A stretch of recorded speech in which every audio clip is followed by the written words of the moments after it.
আজকে সকাল সকাল ঘুম থেকে উঠে চলে আসলাম নেত্রকোনা সরকারি কলেজের মাঠে। আজকে পয়লা নববর্ষ উপলক্ষে অনুষ্ঠান উদযাপিত হইতেছে। তারা হাতের কৌশলতা ব্যবহার করে আলপনা সাজিয়েছে, তাই দেখতে অনেক সুন্দর লাগতেছে। আমি হাঁটতে সামনে দিকে যাইতেছি এবং সামনে দেখতে পেলাম কনসার্ট শুরু করেছে। তাই কনসার্ট কলেজের উদ্যোগী, তাই এখানে দাঁড়িয়ে আমরা কনসার্ট দেখতেছি, এদের নাচ দেখতেছি। সাথে আমার একজন লোক ছিল, তার সাথে কথা বলতেছি এবং চারিদিকে নাচ দেখতে আমার খুব ভালো লাগতেছিল।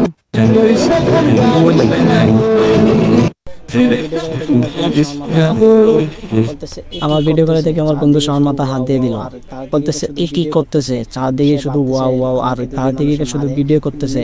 সে ভাবতেছে আমাকে যদি মানুষে মারে, কিন্তু নেত্রকোনা সরকারি কলেজের মাঠে আমাকে কে মারবে, আরো সাহস আছে, তাই চালাই আমরা।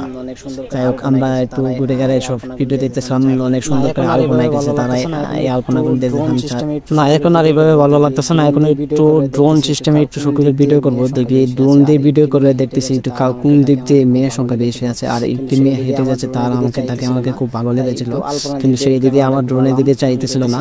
তাই একটু আলপনা দিক দিয়ে ক্যামেরাটা ঘুরালাম এবং দেখতেছি এই দিক দিয়ে তো মেয়ের অভাব নাই। ওয়াও, কি সুন্দর, চারিদিকে শুধু মেয়ে আর মেয়ে। এখানে সবাই ফ্যাশন শো করতে আসছে, কেউ পয়লা বৈশাখ উদযাপন করতে আসছে না, কেউ বয়ফ্রেন্ডের সাথে দেখা করতে আসছে, কেউ গার্লফ্রেন্ডের সাথে দেখা করতে আসছে। সবাই নিজ নিজ কাজে এখানে ব্যস্ত, সবাই সেলফি তুলতেছে। কলেজের মাঠটা চারিদিকে একটু ঘুরে ঘুরে দেখতেছিলাম। তারপরে আবার কনসার্টে একটু দেখলাম, কনসার্টে একটু সুন্দর বই হইতেছে। কনসার্টে দাঁড়ায় দেখে আমার মোবাইলের ক্যামেরাটা একটু চারদিকে ঘুরালাম, ঘুরে একটু মাঠটা দিকে দেখলাম। এদিকে 2-3টা বক্স এবং আমাদের কলেজের বাসগুলা এবং মেয়েরা চারিদিকে ছোটাছুটি করতেছে, তাদের বয়ফ্রেন্ডের সাথে ঠিকমতো কথা বলতে চাচ্ছে না। তারপরে একটু কলেজের মাঠে গেলাম, যেখানে হাড়ি পাতিল নিয়ে বসেছে পালেরা। কলেজের আপনাদের জানেন আর কি, কলেজে 2 দিন ব্যাপী মেলা অনুষ্ঠিত হচ্ছে। আজকে এবং কালকে 2 দিন ব্যাপী মেলা থাকবে। আপনারা মেলায় আসবেন, বয়ফ্রেন্ড গার্লফ্রেন্ড সহ আসবেন, তারা মেলায় ঘোরাঘুরি করবেন। তারপরে বাদাম খাবেন, বড়ি খাবেন।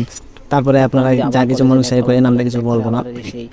তারপর আমি আবার কলেজে ব্যাক করলাম, কলেজে ব্যাক করে আবার সেই আলপনাটার কাছে গেলাম। আমার বাইক নিয়ে একটু ছবি তুলতে চাইছে, বাড়িতে যাও ছবি তুলতে চাইছে। শাওন তাদেরকে বলতেছে যে এখানে ছবি তুলো না, মেয়েরা মানা করবে, কিন্তু আমি তাদেরকে বলতেছি না, তোমরা আমার ছবি তুলে দাও, চলো আমি একটু মেয়েদের সাথে গিয়ে বসি।